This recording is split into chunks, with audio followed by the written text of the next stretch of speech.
Whether it was Nikola Tesla, Gilgo Marconi, or the Fireside Chats by FDR.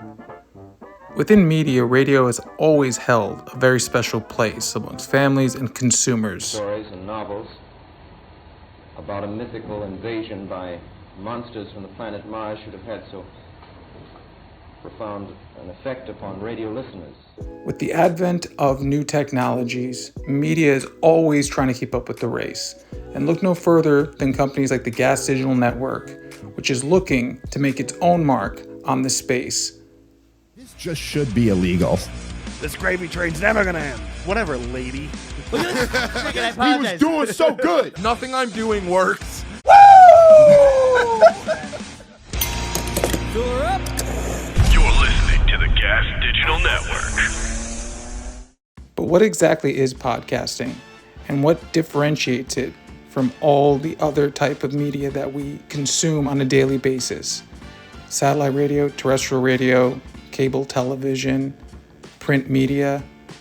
Well, I interviewed Ralph Sutton, one of the owners of the Gas Digital Network, to kind of find out about how he figured out a way to integrate into this space coming from traditional media. Jay, my co-host, had said to me to do a podcast with him.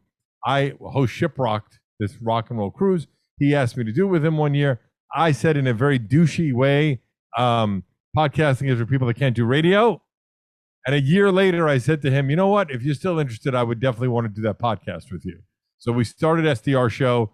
And then about a year and a half later, me and Lewis, who I met through Jay, started the network together because it was very obvious that the writing was on the wall. Nobody cared about radio anymore. Nobody cared.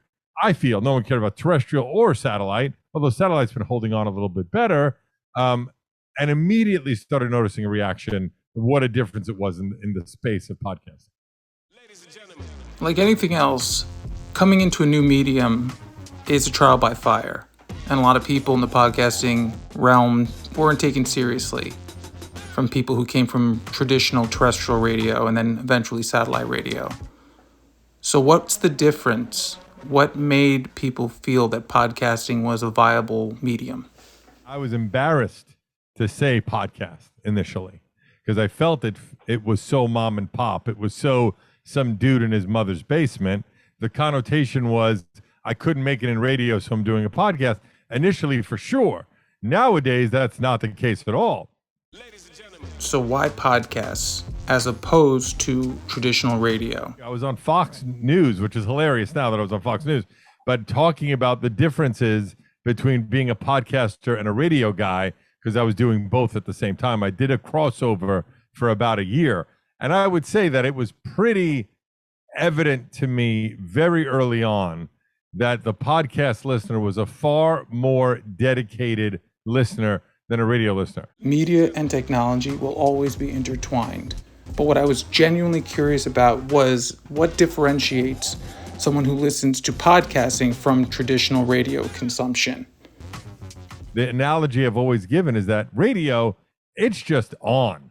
You know, you turn it on, it's on. It's a passive listening experience. Podcast, you open your phone, you launch the podcast app, you type in the name of the show you want to see or listen to rather, and then you push play. It's 4 or 5 steps to get there. You are choosing to listen to that podcast. You are an active listener. It's a very different dynamic.